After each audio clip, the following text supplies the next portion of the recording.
छत्तीसगढ़ में भारतमाला प्रोजेक्ट में मुआवजा घोटाला हुआ है, जिसके खिलाफ धमतरी जिले में कुरुद के सिवनी कला में ग्रामीणों और कांग्रेस आक्रोशित हैं।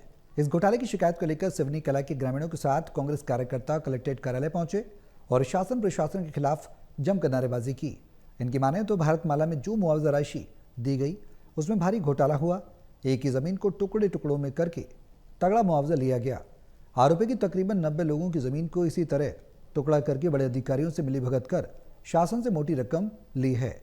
बता दें कि ग्रामीणों और कांग्रेस कार्यकर्ताओं ने प्रशासन को 15 दिन का अल्टीमेटम देकर कहा कि अगर 15 दिनों के अंदर इस मामले में एक्शन नहीं लिया जाता तो आगे वो उग्र आंदोलन करेंगे।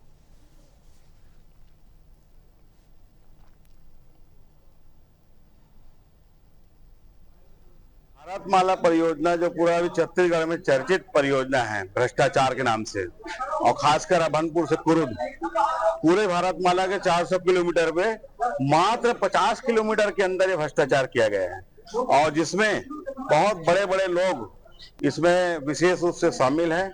इसमें कई हजारों करोड़ बोला जाए, 100-200 करोड़ बोलना कम लगता है, क्योंकि 150 करोड़ तो एक आदमी लोग लिए हैं।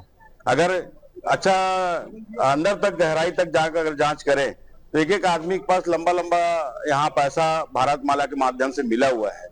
आज उसी संदर्भ में हमारे सिवनी कला के गांव के हमारे ग्रामवासी जो लगातार 3 महीने से इसमें मेहनत करके पूरे आरटीआई के माध्यम से सारी जानकारी निकाले हैं, और जानकारी निकाल करके एक एक व्यक्ति कितना मुआवजा कौन सा खसरा नंबर पे कितने टुकड़े करा के लिए हैं, इसकी जानकारी दी है। प्रॉब्लम ये है कि हम लोग 1 महीना पहले भी शिकायत किए थे, जांच शून्य है, तो हम लोग आज दोबारा शिकायत करने पहुंचे हैं और बहुत सारा सबूत हम लोग और इकट्ठा किए हैं। इसमें दिख रहा है कि कोई अपनी पत्नी को 20,000 रुपए में कैसे जमीन बेच सकता है। जो करोड़ों का जमीन है ये यहाँ पे दिख रहा है। जो आता है यहाँ पे अपने आप को सफाई देता है, जमीन का दलाल अपनी वाइफ को 20,000 रुपए में जमीन को बेचा हूँ ऐसा बोलता है, इसमें लिखा हुआ है। ये टोटल सरकार को चूना लगाने का काम था। आशय पत्र लीक हुआ था भारतमाला परियोजना में, ये इसी का मिली भगत है। टोटल 90 किसानों का जमीन को ये लोग वो कर लिए। आश्वासन पहले भी मिला था, आज भी आश्वासन मिला है, लेकिन मुझे लगता है कहीं ना कहीं ये सरकार इस केस को दबाने की कोशिश कर रही है, लेकिन हम लोग अंतिम तक लड़ाई लड़ेंगे। मेन उद्देश्य है कि भारतमाला में आशय पत्र जारी होने के बाद, उसमें होने के बाद उसका पटांकन नामांकन हुआ है, और 15/4/2019 और 11/5/2019 का पटांकन हुआ है पूरे क्षेत्र में, और उसी क्षेत्र में हुआ है जो भारतमाला प्रोजेक्ट निकल रहा सड़क वहीं पे हुआ।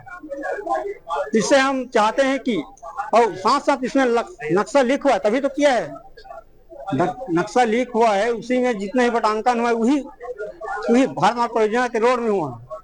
इस कारण तो उचित जांच होना चाहिए, दोषी कर्मचारी हो चाहे एसडीएम हो तहसीलदार हो, सब पर कार्रवाई होनी चाहिए। हाँ, सिवनी कला से करीब 60-70 लोग आए हुए थे। उन लोगों का कहना है कि जो एनएच रोड बनी है उसमें जो है जो जमीन निकली है उसके कई टुकड़े हो गए हैं, और उसमें तमाम हेरा फेरी हुई है। कई लोग बटांकन करके ज़्यादा पैसा ले लिए हैं, और जो दोषी है उनको कड़ी से कड़ी कार्रवाई मिलनी चाहिए, ऐसा उनका कहना है। हाँ, अब लापरवाही तो हुई है नहीं हुई है वो जांच के बाद ही स्पष्ट हो पाएगा, और जो गलत काम किए होंगे उनको दंड जरूर मिलेगा। प्रशासन की जिम्मेदारी है और हम लोग करेंगे। जो गलत काम किए हैं उनको उनके ऊपर कड़ी कार्रवाई होगी।